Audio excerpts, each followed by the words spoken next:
Bonjour à travers l'émission à vous la parole. Tout le monde est sur le mardi, le 7 octobre 2025. Merci de la confiance pour la fidélité au Bozosa Abisso à travers l'émission et surtout la Sengi Bolimbi si vraiment est belé parce que na moni ba SMS na bino déjà monsieur sur bing biso na ba WhatsApp na ba appel normal et à côté na biso respect à R et je crois que ba conduire chaîne ba ça la biso faveur toujours quoi annoncer na R na biso na 30 na juste to respecter vraiment R parce que trop de messages, trop des appels et qu'on faire bisoto perdre objectif au tout ça et à travers il y a émission à vous la parole parce que il y a beaucoup de demandes na ba message j'ai belé dans téléphone et on va tout excuser vraiment et ben excuse vraiment belé et tout ça là vraiment fort oui que ils allient deuxième semaine na biso na 4 na chaîne à la télévision vous allez balandi à télévision à vous la parole binonde vous allez ba chef et mes invités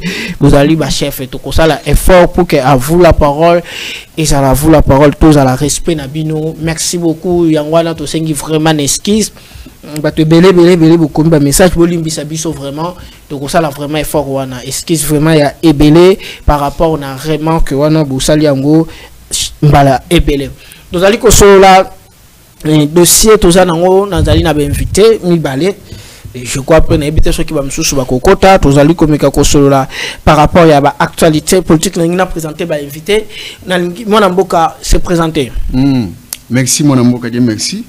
Merci pour l'invitation. Ils allient deuxième fois.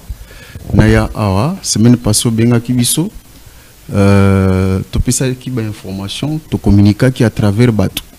Parce que les lona mito ba confusion za makasi sur makamuzo salema. Na kati ya régime Tshisekedi, na kati ya opposition. Lelo tozomona que mandat libuso Tshisekedi zalaki mandat moko wazalaki uchaba bawo. C'est-à-dire kucha ba point focaux pour y avancer ndenge yebani na batunyo skenom ceux qui au quotidien na place où ba peso pour la première fois mutunyo soit binaka et ça la capé moi neti mutona za amateur maza amateur tazo bunda pour maîtriser du côté opposition na moni que non opposition à lelo et celle y pesi maturité belé par rapport à l'opposition à lobby parce que batu babandaki ko tumba biloko ba grève ezala ki soki papa Tshisekedi lobby que non niet lobby lendi muto abimate to bandaki ovana na bandako alors bandao sala moi bien té mais na moni que opposition à sikoyo moi ba makambo ba avancer ezali soki makambo ezali ya kitoko il faut to lobelango awa nazali na des biscuits rapidement mais na ko banda d'abord na mwana mboka ou ndeko jeune capable aujourd'hui oazo tambwisa makambo ya arep na kati ya changu ndeko Ibrahim oazana dynamique na ye agissons pour la changu mouvement associatif affilié na kati ya parti ya munene ya arep ndeko Ibrahim Kinyanga na occasion ya 3 ans d'existence ya parti agissons pour la République parti ya ndeko Guy Lwando azo lancé message pour na ba invitation pour na batu oyo ba jeune o bazana banda ko baza partout batu oyo basi oyo ba lingi pe basa la politique a bien parce que il faut que non arrête salika ka 3 ans seulement et puis si ba makambo belé et puis si ba élément belé le puis si ba député belé ba sénateur belé ba député provinciaux belé et puis bazana ba tout belé na kati ya arrêt le na kati ya gouvernement où ils allaient bien yango a bengi batu nyonso invitation nyonso na mutu nyonso carnaval moko au salema c'est samedi 11 octobre 2025 à 7h hein balungwe na kati ya cathédrale du cinquantenaire ti IPC au siège national du parti AREP yango abengi batu nyonso bazala wana parce que ekozala ya kuyinda mwana mboka Ibrahim Kinyanga wazali ndeko ya dynamique na bengi batu nyonso wana bazala wana ozali nani na parti politique ni non ngana na parti politique ngana zali net yo ngana zali journaliste et puis nazali journaliste oyo azolobela mboka Il y a bien à lobby, il y a ma BP à lobby. Merci. Nazali ya Moutouté. Merci. Moi Namboka, c'est présenté. Merci beaucoup Ndeko, merci. Merci na Mbote Ndeko Simplice, un grand journaliste que j'admire beaucoup souvent. Merci mon amour. Merci na Bayimbo Kanyo Stuba Kozali Bako. Merci beaucoup. Merci na Bayimbo Kanyo Stuba Kozali Bako malama Holanda biso. Merci na Mou Kwantombolo.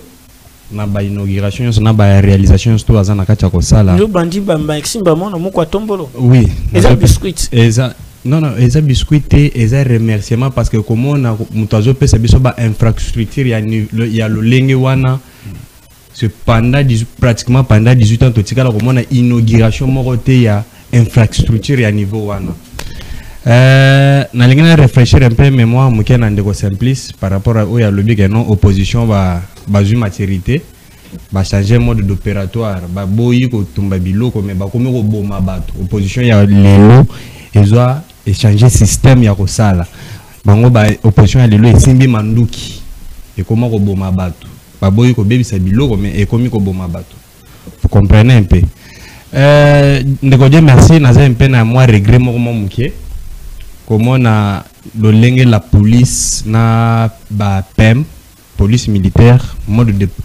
d'opératoire na bango ndenge baza na kati ya kosala na boulevard il y a 30 juin sur bakangi bato moto bien que le président de la République avait eu une décision il y a quoi interdire bato moto ba accéder na ville na centre ville té mais qu'est-ce qu'on constate mabunga ezala kaka pour toza batu l'erreur est humaine.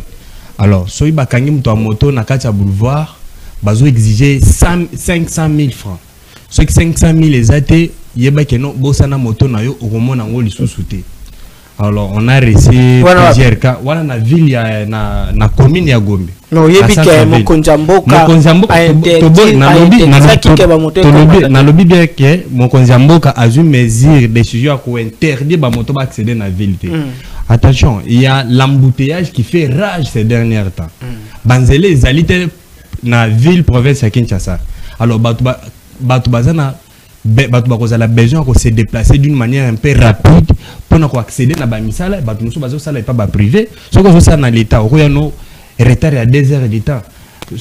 On a retard à 2 heures de temps, on va vraiment quand même sanctionner. Mais ce que vous avez chez l'état, ce que vous avez retard à 3 heures de temps, sanction parce que tu dis que non, c'est l'État. Mais chez les privés, en tout cas, on doit être. C'est le quoi chez les privés, c'est que chez les privés, il fallait qu'on bafoue une décision. Non, on ne bafoue pas la décision du président. Fatih Beton, non, on ne bafoue. Non, moi je remercie Fatih Beton. Mais est-ce qu'on après cette décision, on contredit rien? Nous contredit rien, mais mode d'opératoire, au bateau, si mission, baza na kacha kosala. So kangi mto moto.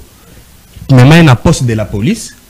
Ba afuta ba pesa ba amanda ba afuta kitasi na ye na ndenge longo bami mais obligé y sur place pesa 500 000 sur 500 000 ezate moto no ebungi quand même ezako ozongisa bato belé na chômage. Mais pourquoi kozongisa po bozonga na chômage te bande kuna biso moto na ba fanda baza ba chômage te ba respecter seulement décision ya mokonzi mboka à cause wa mokonzi moko ayebise petit kotianga na ville tu es avec moi. Tant à côté na ville, à côté na Gombe, Kobimanaye, Baboulié. Vous comprenez un peu? Bon, tu es avec moi, on a tika qui est abimara bon. Quand tant qu'on déposer na Gombe, Bakobenga, ceux qui bakangio, Ozanangaye, mais Kobimanaye, accueilli, ceux qui bakangé pas PEM ou soit la police, 500 000 sur les athées, motoné, qui yango, les agozong, ça va gêner belé na chômage parce que, tu es biqué. Pour l'instant, Mokozambo Kazana Kacha a créé un misali belé pour engager bateau. Mais entre-temps, les entrepreneurs qui se débrouillent, il faut que tu aies beaucoup pour. Merci beaucoup. Toujours sur par rapport à la thématique, toujours sur la crise où je suis passé dans l'Assemblée provinciale, l'Assemblée provinciale, l'Assemblée provinciale, dans la République, sur le col dossier à Congo central, dans mon j'ai de pierre na baki tebeta makina kat na plénière où je crois dans quelques jours awa. Nazo kita ngamoko Congo central na okendele na boyo pe sa itinéraire na yebi pourquoi na boyo pe sa itinéraire maintenant on na Congo central boye ba te place on na matadi boma mwanda maintenant on na Congo central moi oyo kaka na on na ko bo funga barada bote barada bino na ofuna on na Congo central dans Congo central parce que ma mesure s'est passé dans Congo central, il allait vraiment important, il fallait nazawana kita toya kozwa ba formation nyonso et toujours sur lango toujours sur la peine assemblée dans la ville ya Kinshasa oyo déjà monsieur Levi Mbutaza malade mais aza déjà a quitté na bonga wana tokosolango mais nazo loba moki avant na sa parole tokolobe la paix dossier ya BS bloc ndenge kiti nazali na dossier ya province ya Chopo. La province ya Chopo. Lobi na meke ko solana bande ko mobi bazaka na province ya Chopo ba bande ko pesa nga ba information mais nazaki na ngo vraiment na sécurité. Mais na ba information mususu to yuti ko yoka ke non ba il semblerait docteur Babomie par rapport ya ba tout consort. Mais nga na zo loba boy. Supposons que makambo zo s'est passé na Chopo is vrai. Gouverneur ya Chopo il fallait démissionner ou bien ba député ya Chopo il fallait ba cotiser la émotion insécurité na conditionnel insécurité bazo sa biso za na Chopo komi ya kobangi sabatu ndeko moka yebi singa na conditionnel non avec nazo vérifier information pour na confirmer en gros alors bien comme phénomène moko soko zo tambola ba garçon ba komi kokanga ba bilamba na ba sexe na ba peni na bango parce que comme système a kolimu sa même ba peni na kacha Chopo insécurité ba to komi kolala na ba siffler na munoko ba za ko beta parce que insécurité komi ya kobangisa alors gouverneur azali alors ministre intérieur azali alors ba service union sa sécurité bazali na province rôle na bango misala na bango eza nini na moment oyo tozali agresser na guerre na est fait to concentrer kuna mais na kata Chopo ba de makambo to sama c'est makambo lobi que est vrai mais ton na questionner mais c'est que gouverneur phase a démissionner nangina banda na mwana mboka na sana yo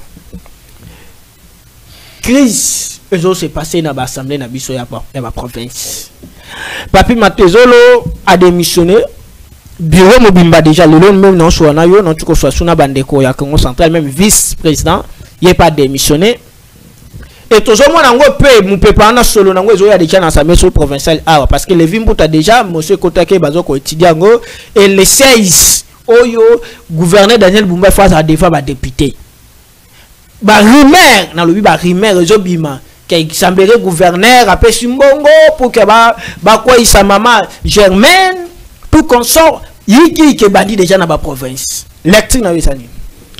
Bon, merci beaucoup mon Namboka pour la parole. Vous savez bah députés provinciaux en quelque sorte baza ko travailler pour la population locale. Vous savez les députés ont tendance il y a toujours na besoin où il y a bango et non ko régulariser besoin primaire ya peuple la population. Si vous sentez si vous continuez muzindo ya makambo bango baza na kati ya ko wela entre exécutif na assemblée provinciale au moment que non il y a que leurs intérêts qui est au centre. Il y a intérêt à ma province. Intérêt il y a population té mais ça a intérêt na bango personnel où ils en a centre il y a ko il y a ba méfiance na bango. Na landi lobby ba délocaliser qui ni assemblée plénière. Mais ata ba délocaliser. On a vu les keki ba bundi bango moko regarder spectacle au ba député provinciaux baza na kati ya sa population. Donc ils sont prêts à tout à s'entretuer pour na ba intérêt na bango provincial ni député provincial musu azoki na kati ya motu un papa des enfants aye ko bunda na assemblée plénière. Na ye ba kutu de honorable aza na kati ya bureau to fanane na lady ya ton nonto kende ana c'est pas forcément malamu nga na ebe après ça va conseil belé malheureusement ba sali moi ba jeune ba simbisani moi ba makofi. Oui eza soni en tout cas il faut qu'on travaille ba projet zebelé pour Congo central les na ba projet belé oyoke ceux qui les lo ba mettre en place projet wana et si province est développée. Mais est-ce que le gouverneur du Congo central grâce à Bilolo azali no terre? Bon le meneur déjà c'est lui aussi Dernièrement, j'avais eu une information sur lui. Je ne le confirme pas. Il semblerait que non. À Bambo Boyezala qui wana et détournamaki. Oh. Oui, il semblerait. Vous comprenez un peu. Donc, c'est. Bah, député Baza vraiment populaire. On a aussi la population congolaise. Si en 2028 il y aura les élections, en tout cas, il faut sanctionner tout. Si. Oui, j'ai dit si. Pourquoi? Bon, moi, je ne sais pas encore parce que la politique a plusieurs facettes. À plusieurs facettes, cela veut dire. Cela veut dire que non, il peut y avoir élection en 2028. Mais la constitution, c'est obligé. Alors, si aujourd'hui on change la constitution, pourquoi? Moi, je ne sais pas.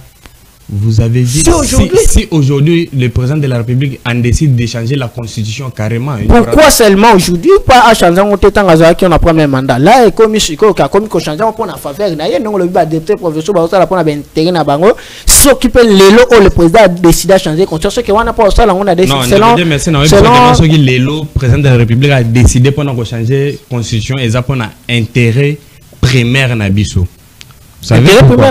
Oui. Au début constitution toza nango yo, eza constitution moko eza légué na ba belligérant. Donc bato ba ota na rébellion, ba yokana ba sangana ba pesa biso constitution oyo. Et il y a une constitution il y a entre plusieurs dialogues, entre autres dialogues il y a Sen-City, ba dialogue belé. Ne ba ba mécanisme est-ce que muto a pesa biso constitution oyo. Yemoko a violé plusieurs fois. Non, non, nous on veut changer parce que nous on est venu d'une manière démocratique. On veut maintenant léguer à la population. Ce qui est le but que na parenthèse au fond de parenthèse. Ce qui est le but que na hypothèse na yo. Président Félix Antoine Tshisekedi article na une année. Surtout celle calcul bien une année na quelques mois. Parce que l'élection déjà 2028 au côté 2028 c'est que normalement dans temps où tu commis ce qui va changer constitution va réviser constitution c'est que le président actuel a sous ta possibilité pour ça parce qu'il a comme une avait sorti naïe. Bon, je voulais un peu vous dire quelque chose que le président Félix Antoine Tshisekedi Tshilombo n'a pas seulement le mandat mais il a vraiment une mission. Il y a qu'à mettre en terme. Il faut qu'il mette en terme vraiment une mission oyo à Koutina, est de la République. En tout cas, il faut qu'il en définisse avec la rébellion.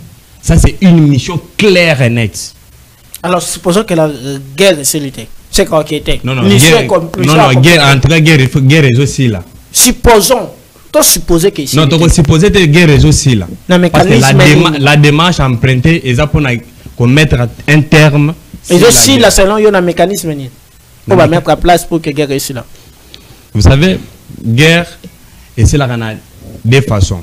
Il y a la façon diplomatique, il y a aussi la façon de la guerre, des armes. Moi, je suis simpliste. Pour parenthèse, on est peut-être au salle, on a eu dossier à crise s'est passé dans l'Assemblée nationale de la province. Selon yo lecture nous ça est-ce que ba député va ça pour l'intérêt de la population, ba député va ça pour l'intérêt na bango moko et pourquoi seulement au lieu de concentrer dans section en septembre au pour na réfléchir pour na budget à la province, bango va que comme même sur spectacle. Voilà, merci mon amboka ngai avant d'entamer sujet wana nous allons plus dans la constitution parce que yango ezali des lois fondamentales yango ezopesa matière ici nous avons l'article 195 de la constitution qui définit les institutions provinciales sont l'assemblée provinciale et le gouvernement provincial. L'article 169 et le bibouille, les provinces sont organisées conformément aux principes énoncés à l'article 3 de la présente constitution. Les subdivisions territoriales à l'intérieur, patati patata. Ici, je viens l'article 197. L'Assemblée provinciale est organe délibérant de la province. Elle délibère dans les domaines de compétences réservés à la province et contrôle le gouvernement provincial ainsi que les services publics provinciaux et locaux. Awa, comme député national provincial, bazana rôle ya osala, c'est-à-dire légiférer la loi, c'est-à-dire qu'on contrôler le gouvernement, le gouvernement provincial, et puis qu'on a le service où ils ont bien. Mais ici, quand même, il y a une question qui se pose. Depuis que ces députés-là sont là, quels sont les contrôles au Bango déjà déjà? Pour éviter. Quelles sont les lois proposées? Pour éviter. Ce qui est même investigation en tant que journaliste, au moins que nous avons na Bangote. Même ici à Kinshasa.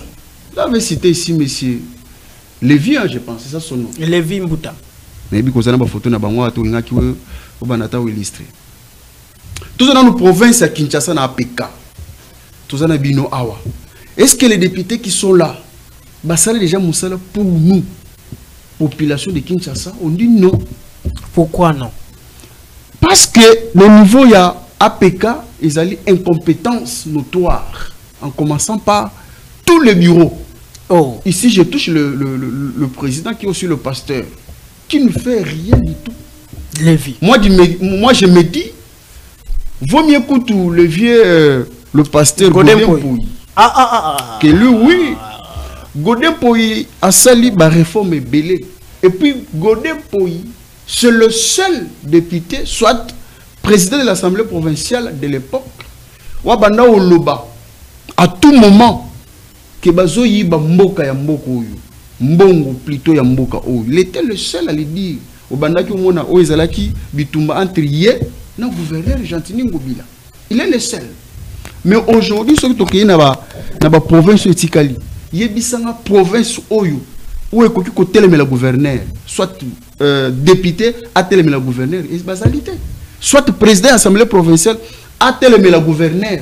Seul qui l'a fait, c'est M. Godin Pouy, que nous pleurons même aujourd'hui. Et moi, si ces députés ici sont quand même élus par nous, les députés provinciaux de la ville de Kinshasa, il faut passer là tout pour Bengana Ndeko Lévi. Azana motion, alobi azobela. Na éviter ce qui azobela ya solo. Mais il faut examiner na force na biso parce que biso doit soutenir bango. Si seulement que non bazali baeli ya biso. Alors, aujourd'hui, les Kambouya, Congo central, Kobunde ya député, moi je trouve que c'est normal. Oh. Oui. Ce qu'on a au Sénégal, les députés Babundaka. Moi je vous dis ce qu'on a au Parlement européen, les députés Babundaka. Ce qu'on a au temps où le Makamouya Vital Kamere pour déposer, ni na bango. Ba bloquer que non ba déposer te ba kuti bureau ya kokanga ba sali par la force ba se colaner ba beta na makofi. C'est ce qui est normal. Malgré ba député pa ba lemba na bango. Loko wana nga pena député abunda beta na makofi nga pena na tala mambwana te.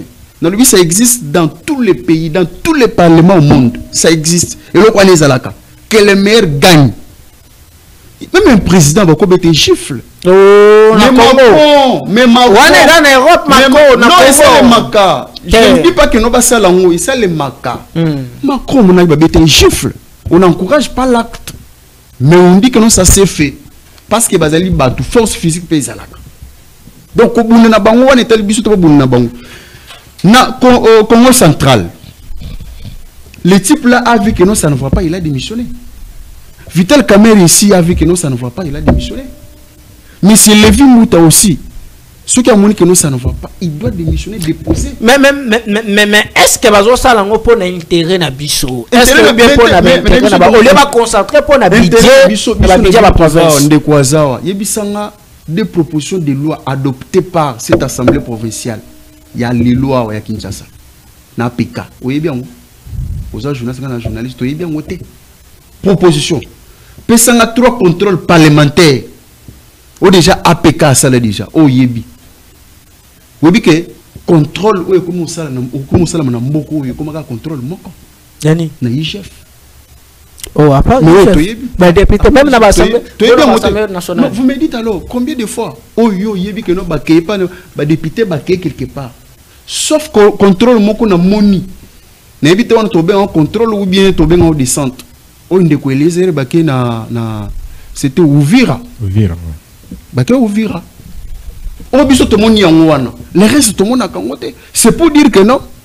Nous toi ça député a joué un rôle na yete. Si tu as 10 députés au l'Assemblée nationale lelo. Ngani bata 5T. Comme à l'époque on connaissait Thomas Lukondo, Sesanga, Bande Claude Lubaya, Jacques Njolib aussi à l'époque. Bato il y a ça qui pendant le parlement au sens que notre parlement ils ont bougé. Alors dans le Congo, Kinshasa est partout. Il faut toute une culture, il y a qu'à démissionner. Oui, et ça la kabiso et puis ça kabiso moins crédibilité. Alors aujourd'hui on a vu que nous avons une minute toujours. Une minute. Il faut voir que non, mboka oyo, il faut y avancer. Mboka tant on veut avancer, il faut to y ba priorité et aligner. Les lots nga nos que non. Tshisekedi a construit plus que tous les présidents au Baleki na mboka. Je ne mange pas chez Tshisekedi. A construit non, pardon. Na liaka pas Tshisekedi te. Na liaka na mbongo ya parti Tshisekedi te, mais je dis ce qui est vrai. Kabila Tshisekedi a construit plus que tous les présidents au Baleki na mboka. Koleka Kabila koleka Mobutu. Kabila a créé à 18 ans. Tant qu'il a des universités au Kabila a Tonga na Congo. Exact. Carrément. Exact. Ce qui n'a vu l'université de Kinshasa, construite par Belge, IPEN par Belge et consort. Mais ici, quand même, on a évité que parole, on a évité ceux qui n'a salué Nini, ou bien tu sais qu'il y a peu ça au Canada, on a évité. Moi, je suis journaliste. Tu sais qu'il a construit à peu près 7 universités dans Mokao. Ce qui il y a hôpitaux. Il y a hôpitaux na Congo. Tu sais qu'il est le seul qui a fait ce qui n'a pas autant. Ce qui est au aéroport modernisé par Tshisekedi, c'est énorme. Mais aujourd'hui, ce qui me fait mal là, que non, tout ce que Tshisekedi fera, et vous en avez impacté. Vous voyez pourquoi? Pourquoi? Tout ce que Tshisekedi a tombé sur paradis, dans Mokabo, vous en avez impacté. Pourquoi? Vous voyez pourquoi? Parce qu'il faut retenir deux choses. Lorsque les Congolais ont souffert le Kwaolia, lorsque les Congolais ont moussalate, tout ce que Tshisekedi fera. Mais les Congolais ont moussalate. Merci. Tout ça, moi je vous donne 10 000 francs. Si nous sommes 3 à la maison, je pense qu'il y a Ndeko, il y a 2 ou 3. Payez 10 000 francs à Kendi Wenzi. Au moins, on sommes de l'autre côté. Alors, ici, Simplice n'a pas de position. Oui, je n'ai pas de position. Merci.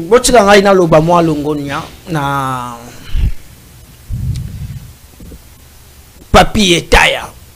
Papier Taya Oyazali moko ya ba proche excellence Seuli Bakunga nebike azaki na Dubai azongi azoki ni susu twapa et azali parmi bato ba travailler pemeni ya excellence Seuli Bakunga pour na ko accompagner et azali parmi balandi ya émission à vous la parole depuis na Dubai place azalaki azolanda à vous la parole na YouTube et merci beaucoup na yo Papier Taya Oyazali parmi bateau approche excellence Willy Bakunga ce que monique lelo Willy Bakunga espoir union soit salutant tout le bas que Willy Bakunga dali parmi les meilleurs ministres ya EPST ya yebito ce qui monte ko contredire to longola makambo ba ko kolobela Willy Bakunga mais to juger Willy Bakunga par rapport à gestion na ye sous le pas à gestion Willy Bakunga lelo o moto nyoso so na tuni ndeko nga awaza ya majorité ko bisa ngai ke no bila chef de l'état et loka liboso abando tanga lo ba gratuité d'enseignement moto ya sala qui est fort o a sali que constituée à la respecter l'époque na ye Willy Bakunga parce que to yeba ke non à l'époque Willy Bakunga mettre à place un gratuité d'enseignement pouvoir ezalaki FCC cash tunda ya kasende azalaki na finance. Oh bah mon ordre que personne ni tout ça la sont bloqué Félix mais Willy Bakunga a sali effort le lot autres au bêta gâté d'enseignement wana œuvre na ye et merci mais yo ce qui Willy Bakunga oyebi que moi ce qui me fait mal bato ba financer mbongo pour ba salir image à Willy Bakunga aujourd'hui même je le pleure a tiki défaut na PST Willy Bakunga a sali makambo belé dans l'enseignement. biso to mona kaka côté ya mabe bakanga wana ndeka mabe voilà basalir ye or que c'est eux monsieur qu'il faut yo zolo baka renseignement mais qu'il na télévision Willy Bakonga tika modernisé na édic ok. Si aujourd'hui il y a des Congolais qui ont du travail, si aujourd'hui les gens sont stables, Nakati a édic. C'est Willy Bakonga. C'est Willy Bakonga. À l'époque, avant il y a édic, il y a une EPS, qui école, est-ce que Ezalaki a tabongo? Ezalaki même pas. Ezalaki même pas. Aujourd'hui, c'est des journalistes là-bas bien payés et puis nous sommes qui toquent que ça na édic. C'est grâce à Willy Bakonga, le leadership naïe. Mais bah financement bongo. Faut pas salir. Oui, bah tu vas frapper Willy Bakonga. Ce n'est pas, il y a pas toi tu sais qui dit. Et ça dit pas toi Kabila. Il y a pas toi perdre mon basali. Basali ba moni ba yo comprendre que motu oyo azo sala que mission voilà. Voilà. To bamba mabanga. Les gens peuvent à pouvoir en place ba continue be wana sa ba comprendre que motu azo ko aider mon côté. Balongoli or que batu bango wana. O bazana président na bango. Willy Bakonga c'est un homme. Mais yo comprendre en après. Merci beaucoup.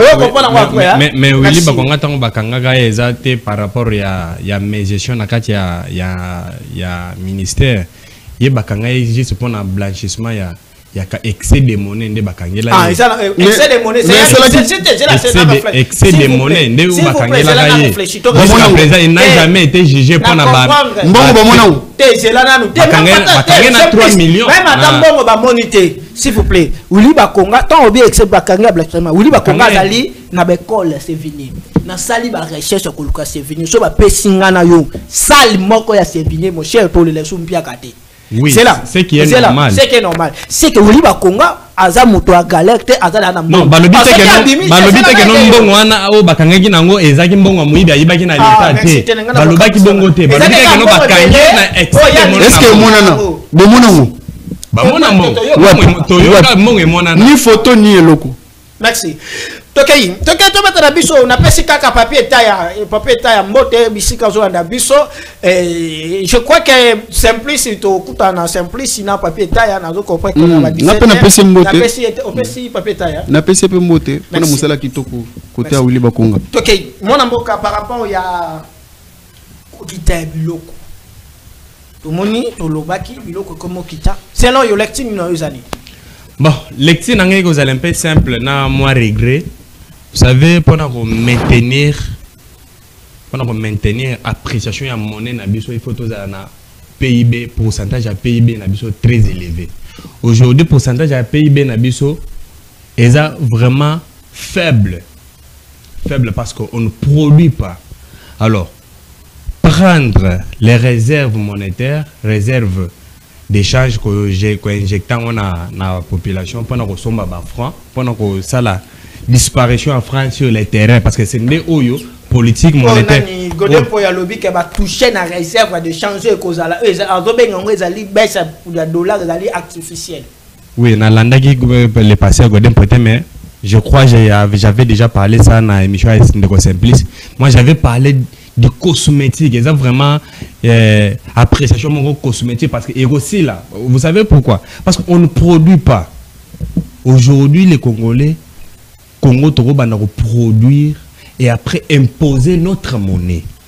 On ne produit pas. Toza plus importateur que exportateur. Vous comprenez? PIB na biso ezana c'est makasi. Alors 50 millions de dollars au bâti Angers pour la rareté ya franc congolais, c'est bien bon, mais ce qui est silly. On a peur que tout franc na biso yoko réchiter les sous.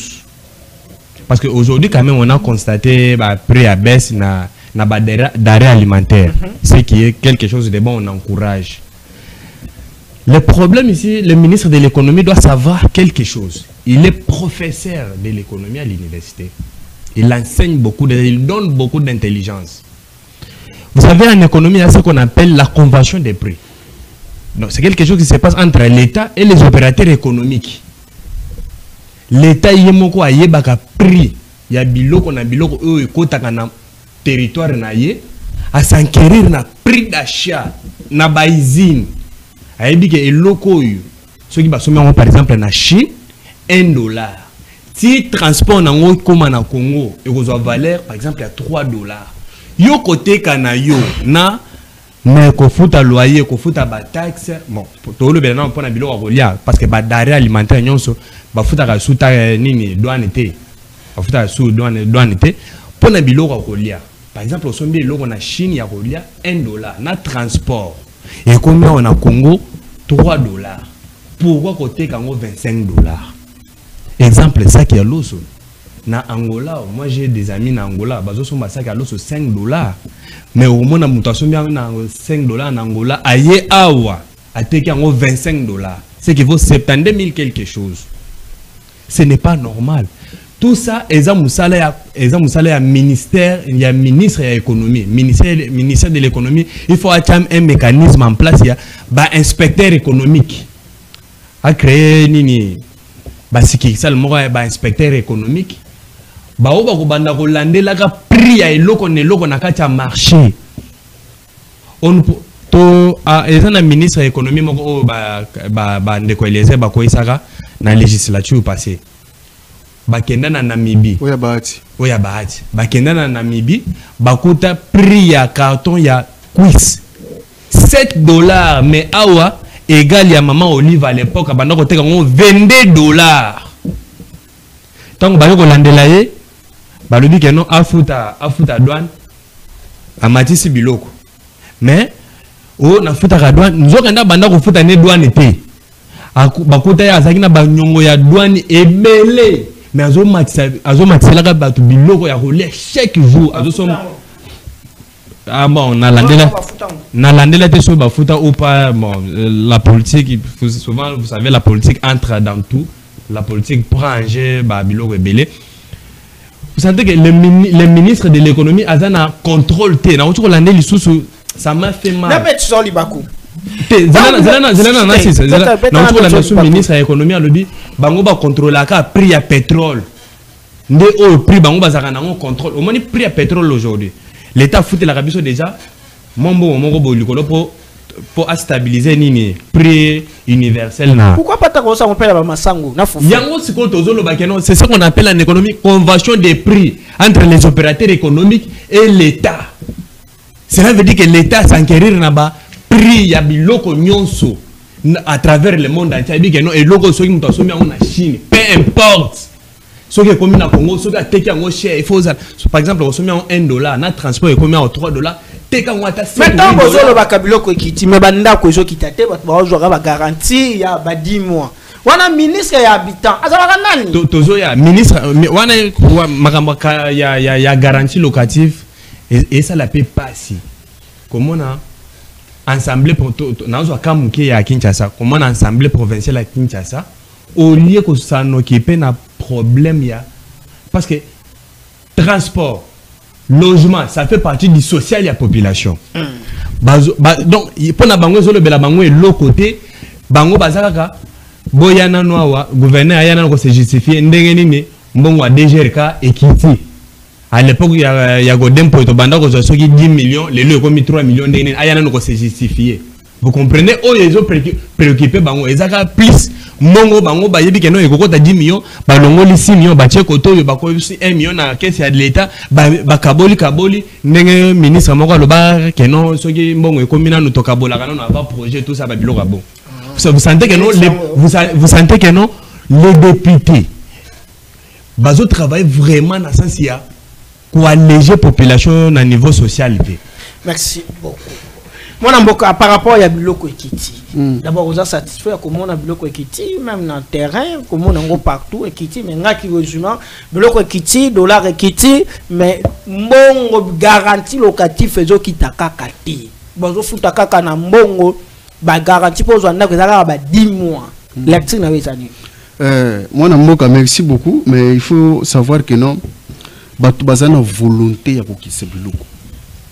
Omoni tu sais que dit na batu naye bazana volonté ya kokisa biloko. Sikono kokisa biloko wana escroquerie ekomi oya makasi.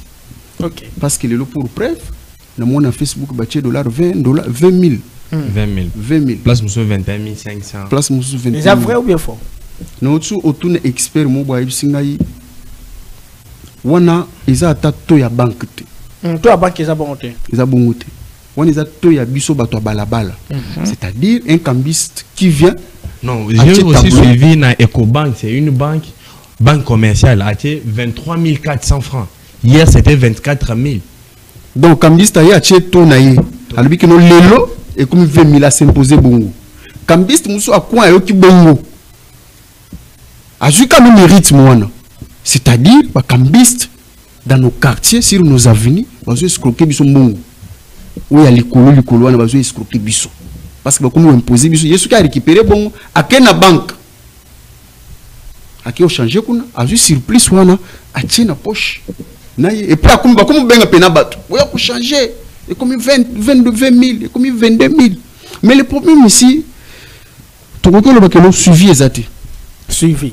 Parce qu'il faut qu'il y ait des inspecteurs économiques. Économiques, il faut basal. C'est-à-dire, bozo kita neti chef ninga atinda rabatunaye. Beaucoup ça parfois toko benga patrie, toko benga un peu bongo. Beaucoup tel par exemple direction ya kitambo. Ba cambiste wana ba $, combien? Beaucoup par exemple direction à lemba limité. Beaucoup comparer. Et puis vous imposer bango prix. Et puis il faut qu'il y ait un communiqué officiel à la RTNC. Désormais, les dollars c'est à autant. Pour c'est du moins éclairage. À l'époque il y a Zaïre. Par exemple. Parce que les lots, toujours kende nebolo bakeno moyen biloko qui te zate, il faut stoko ba soma qui na ba 29 000 aussi là. Mais stoko wana ici la kakate. Parce que biloko aussi la kaboso mutasoma qui stock ça qui provisoire à 3 mois. C'est que pour qui tu bon ce que tu dans la boutique qu'on sort. Parce qu'on a le bit, son montant dans son bloc on est provisoire à 3 mois. Parce que le dollar est quitté, c'est que pour si ce bloc on a quitté bloc on a c'est que faire ça à 3 mois. Biloko wana ici la nyonso. Mais ndenge kena na okita wana. Aba akenda kosoma te pour abakisa. Pour d'interrogation. Et zoye banate. C'est pas nous sur nous on a pays mon côté zo vivre sans contrôle. Oh. Il y a un moment dans les chaînes de télévision comme 1000. Ah, tu sais wana côté la domaine abiso papa. Il y a un moment dans la chaîne de télévision. C'est là papa na sibisa. Il y a un moment dans la chaîne de télévision belé. Journaliste aye ko sala. C'est là na beta biloko. Journaliste aye po sala asa l'émission ba yibse carburant ezate. Journaliste abimisi mbongo pour aka osomba carburant abimisi mbongo. Tant journaliste appelle ce mbongo pour que osomba carburant ba yibse te yo moko ke no somba carburant na pompe. Ou valeur à journaliste na station. Journaliste a une moto. Ah, yo somba carburant. Ozo préparer une mission. Ake ko somba carburant. Aye ba chele na groupe. Depuis avant na kati ya plateau balancer pour banda musala. Asala ta 1 heure du temps. A freiner na ba invité. Chance ba invité belé ba komba master na biso. Aye o expliquer o comprendre à l'équipe. Voilà. Accueillir. Ozo comprendre. Il y a une chose que mboko contrôle les athées. OK. La fois passée non tout ça la campagne mobo. Si non tout ça la campagne mobo qui est appelé journaliste.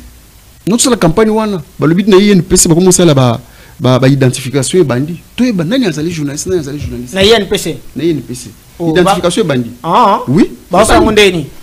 OK, bah peut se fiche remplir et tout peut se conditions. S'il faut avoir la carte avec le temps parfois ne pas ça et là toujours ba carte. Mais ça garantit quand même. Même moto peut la parce que je n'ai pas carte. Non, oui. Ça fait ce qui 2 ans, ce qui 3 ans, va suspendre ma carte. Mais s'il vous plaît, tu fais ma parenthèse. Est-ce que cause en a carte, c'est une personne qui cause journaliste? Bon, selon on va passer comme critère na bango kuna. Exactement. Au sali 5 ans, au sali 5 ans qui est dans les secteurs, c'est ce qui est. Au sali 5 ans, on a créé l'émission awa. Il y a une émission que on a émission génie. On a créé émission, on a pas journaliste. On a créé une émission na ya kara pono yate. Et on a créé journaliste au Zalawana. Na ba calibre ezalaka. Notre beta bo. Il y a une PC bolimbisa ngai. Et puis ngai na lobi que no comme Manda Muzembe azali vétéran. Oh, ça qui veut dire qu'il est incompétent. Non, le bon monter non. Au moins énergie. Non, personne Christian soit clair. Au moins énergie, il y a coupé ça. Dans les temps. On sait Bosembe quoi ni.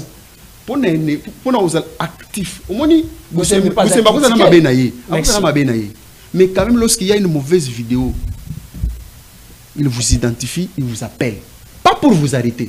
Azoye bisubino, moi makamuzo sala. sala ngo pena baboye pona mers pona opesa parce que on a bana oui pour beaucoup est bon non c'est ça c'est ça on met il faut la ligne mamba presse tena ko na boy pour beaucoup est bon na opesa ba révélation parce que mukolo bato ko mo benga nga na boy na ngana zo 90 jours na fana ndako na boy na zo opesa on pour beaucoup est bon il faut biso nous surtout kufa non Zela na silisa c'est montant d'antenne Zela na silisa non biso tout au kufa c'est là oui pourquoi c'est dans lecture na ngande kuna ngati na su yoza politique ngana journaliste biso to za ba penseur biso to ba éducateur alors nous les politiques on n'est pas des penseurs non vous bino ba tamakelele yo le bien que l'autre c'est que dit il faut ayaki pour la mandat et ayaki pour la mission ngana ko lo ba oui selon toi non selon moi ngana ko lo ba bongo selon ce qui se j'en arrive tu venais de parler si que non tu sais que dans un cas tu as composé ba jalon des bases na lobi na mandat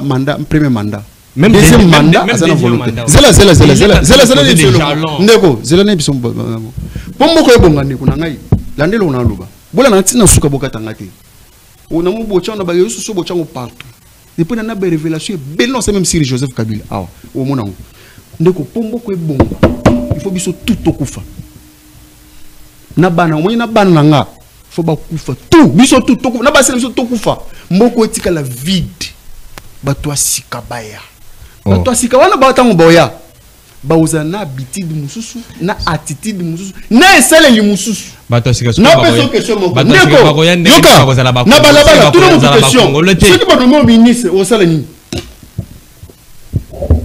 tout na question wana ta na taxi ceux qui vont nommer ministre au sala ni tout le monde moko ayi biso kabilo kumibali na koyiba et puis na engager mais ça c'est dit dans la cité même ba caméraman ba yiba mamunalo même Kabila même ba caméraman ba yiba mamunalo oui ce que tu dis question moko na mwana moko na cité ayuka ce qui ba tu ministre au salani ayi biso kaka no yiba pona ko mona mbongo bele na tongebele et puis na engager famille na ngana ba de na ba kamana na ba mina ngai yango mona eloko wana ce que na ba cabinet belé lelo merci yaki des amis au moins ce qui a comme ministre yeso comme ministre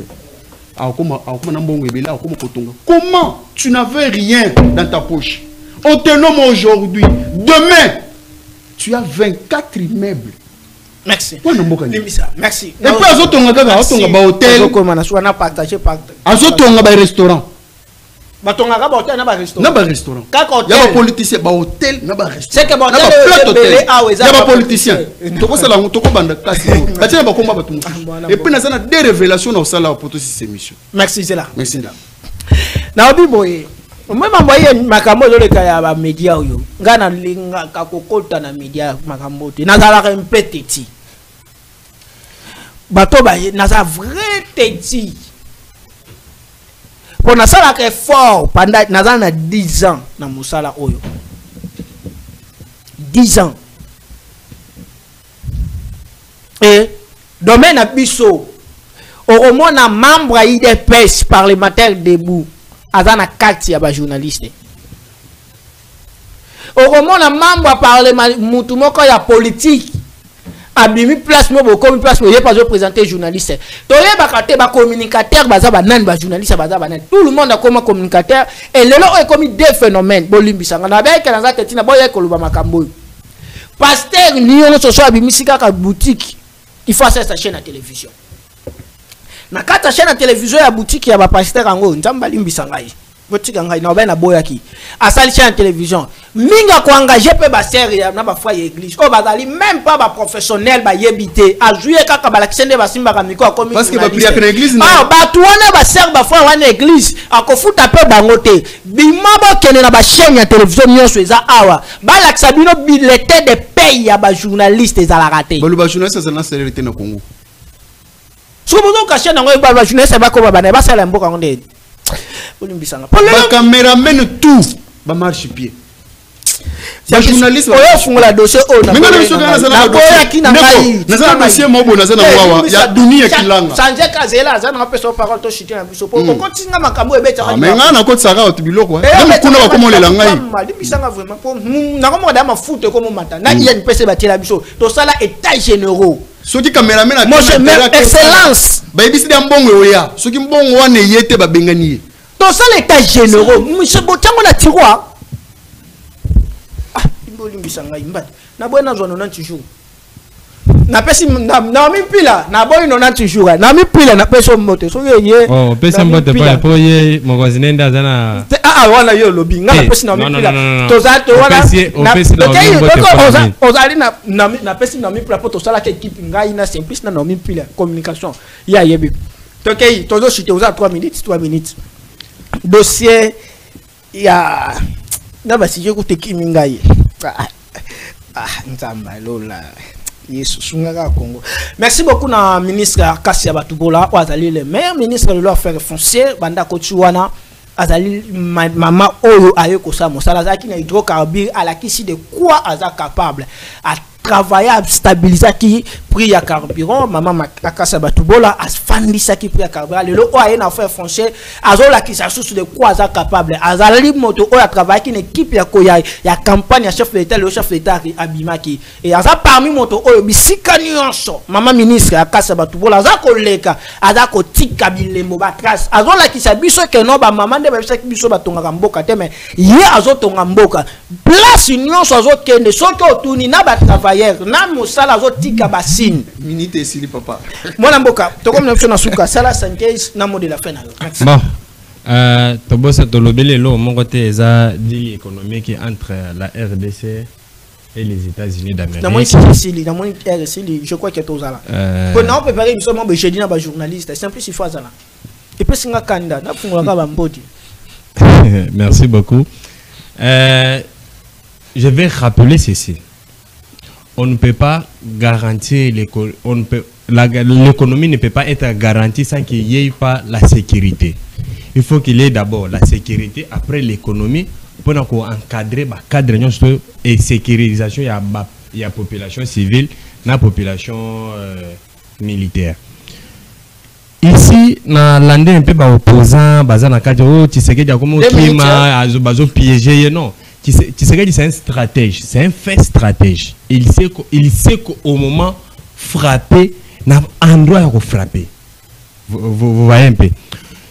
Les États-Unis, Rwanda banda s'est précipité pour signer un accord économique. Alors, tu sais que y a bombé le bango cartouche yasuka. Ici, les États-Unis, non. On doit d'abord commencer par la sécurité. Après, opération, il y a Grand Lac de manière économique. Alors, la population est vous allez un peu calme. La récupération de toutes nos villes, c'est pour bientôt. Non, ba changer ba comme na maturité ya onde na ebisa ke no ba comme na maturité ba changer des systèmes ya mode d'opératoire na bango ba boyi ko bebisa biloko ba comme ko bomasko ba parce que to ngana yo to landa nanga loba ke no tu sais que veut combien de mois pour qu'il accepte de négocier avec nous. Et aujourd'hui vous avez vu Kabila quoi mode de la fin nanga eza. Je suis vraiment ravi pour ma toute première fois à la plateau na yo. Votre façon aussi d'animer comme je le dis toujours souvent chez un ami. Bato baza na INPC na c'est ça biso to yekola. Ah non, comme si c'est comme ça je ne parle plus parce que autant repère ça Naomi puis là mbote na boy na boy pena roza 90 jours aura biso to yekola ti. C'est ngana za la commission na Silis. Voilà, moi na mboka nayebi ke non na mboka bato balandi biso trop ngana zalaki na ba révélation belé. J'ai dit faux là. Monique na caresseau quand même na matière où c'est le moment passé matière glissante. Awa nazali na dossier ya Dunia Kilanga na université de Kinshasa. Oh. Christian, comment on est Christian? Comme on est Christian Dunia Kilanga. À confondre politique na matière scientifique. Une minute seulement. La science ou les sciences ils la kana couleur té. Là-bas c'est comme ça. Moi, je vais suspendre défense à mémoire. Pourquoi? Hier, dans le troisième cycle, kuna ba organiser kaka ba séminaire on est là ba cours. Atikala ko participer ata na séminaire moko ata na cours moko te. Mais aye pour défendre. Tant aye pour défendre. Bazui batali atikala ko ya ata na cours moko te. Article pour y attendre pour mon côté. Mais à 18, 19, 17. Mais parce que nous avons une question qui nous a wapi mutu atikala ku participer à un cours à mon côté.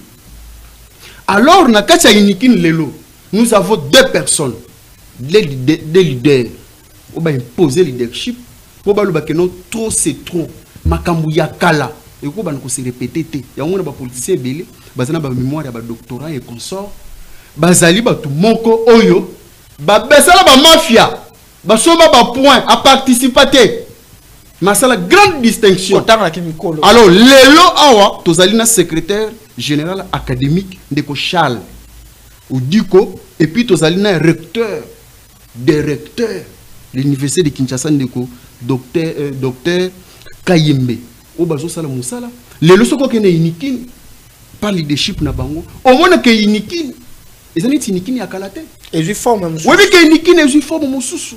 Oui, mais que inikin lelo, ba transport comme des moussous. Oui, mais que inikin lelo, ba komi ko construire ba restaurant moderne. Alors na katia dossier andeko dunia qui langue Christian pour na silisa, il y a eu de grandes décisions. Donc ba suspendre ba toyo ba zala kineti ba complice na katia mémoire na ye.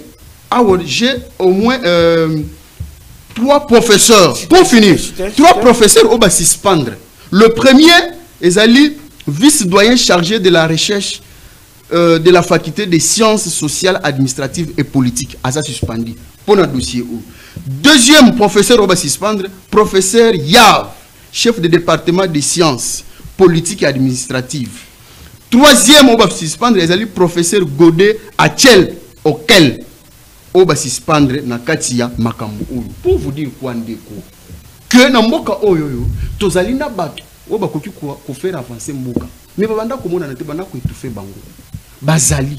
Alors monsieur dunia kilanga il faut ayebi loko moko tozalina politique te okoki ko beta obini la Kabila obini la Tshisekedi Kabila na totondio te politique de la science de la kabongo te yango tozo senga yeke no si on a suspendu oui c'est une bonne chose il faut reprendre ba séminaire na ba cours pour epesa leçon na mutu nyonso.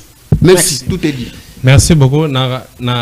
Aoutou Lobake, Aoutou Tanga, 2 personnes ba mettre rigueur dans un secteur pour un avancement en Mboka. C'est pour vous dire, voir ce qui se passe. C'est comme ça, enlever l'idée que nous bisons tout au coup pour Mboka et ils ont battu à ce qu'il y a bien. Mais votre bazar rare, bazar mouké. Oui, bazar rare, bazar mouké. Oui, que mouto a bien ceux qui sont en place, battu belé, pour police. Bako policier. Inikini bolobela makamute bokenda kate hotel mamwisa. Oyebi dans la Bible il est écrit laissez les livrer et les blés grandir ensemble. Merci beaucoup. Merci. Je fais dans ça l'effort vraiment dans ça l'effort ceux qui sont journalistes au CPL une émission aux gens pour participer dans débat dans ça la laine j'ai dit. Non bimisa mandoki. Non ça j'ai dit avant dans ça l'émission on a préparé dans mois si dans ba na ceux qui chômage ah ça l'a déjà pris parce qu'il a fonctionnaire il va que salaire que c'est vivre à biso pour nous bénir ça mandoki tout le monde a dit l'objet dit dans même air émission débat. Merci beaucoup.